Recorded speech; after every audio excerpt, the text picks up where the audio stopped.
আসসালামু আলাইকুম প্রিয় দর্শক, জানিয়ে দিব এখনকার গুরুত্বপূর্ণ টপ নিউজটি। পুরো নিউজটি উপস্থাপন করব আমি নিপা আক্তার শিমু। এবার বিস্তারিত খবর। বাংলাদেশ থেকে তৈরি পোশাক রপ্তানি গত আগস্ট মাসে সামগ্রিকভাবে কিছুটা কমলেও ভারতের বাজারে এর প্রবৃদ্ধি হয়েছে উল্লেখযোগ্যভাবে।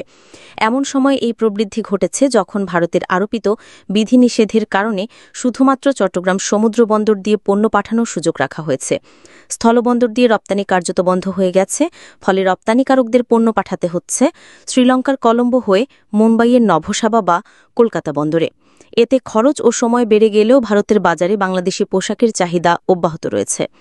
রপ্তানিকারকদের মতে খরচ বাড়লেও বাংলাদেশে তৈরি পোশাক আমদানিতে ভারতীয় ব্যবসায়ীদের লাভজনক অবস্থান রয়েছে, কারণ শুল্কমুক্ত সুবিধা থাকায় বাংলাদেশের পোশাক ভারতীয় বাজারে প্রতিযোগিতামূলক দামে পাওয়া যাচ্ছে। এ প্রসঙ্গে নিট পোশাক শিল্প মালিকদের সংগঠন বিকেএমই এর সভাপতি মোহাম্মদ হাতেম জানিয়েছেন, বিধিনিষেধ সত্ত্বেও ভারতে পোশাক রপ্তানি বৃদ্ধি নিঃসন্দেহে ইতিবাচক খবর। সমুদ্রপথে পরিবহন কিছুটা সময় সাপেক্ষ হলেও তা তুলনামূলকভাবে সাশ্রয়ী এবং স্থায়ী সমাধান হিসেবে কাজ করছে। জাতীয় রাজস্ব বোর্ডের তথ্য অনুযায়ী গত আগস্টে ভারতে পোশাক রপ্তানি হয়েছে $8,06,00,000, যা গত বছরের একই সময়ের তুলনায় প্রায় 16.5% বেশি। নিষেধাজ্ঞার পর 3 মাসে অর্থাৎ জুন থেকে আগস্ট পর্যন্ত রপ্তানি হয়েছে $18,35,00,000 পোশাক। গত বছরের একই সময় রপ্তানি হয়েছিল $15,91,00,000। এতে প্রবৃদ্ধি দাঁড়িয়েছে প্রায় 15%।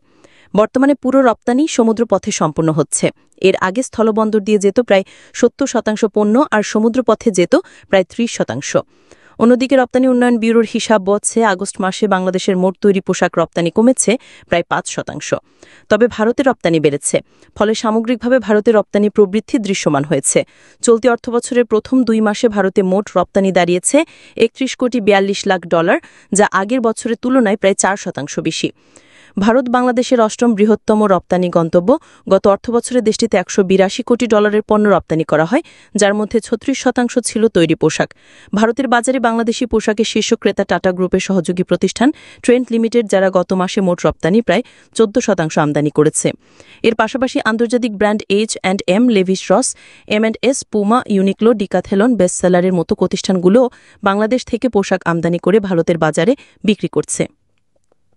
প্রিয় দর্শক, এই ছিল এখনকার গুরুত্বপূর্ণ নিউজ। আরও গুরুত্বপূর্ণ নিউজ নিয়ে ফিরছি কিছুক্ষণের মধ্যে। নিউজগুলো সবার আগে দেখার জন্য চ্যানেলটি সাবস্ক্রাইব করতে ভুলবেন না। ধন্যবাদ।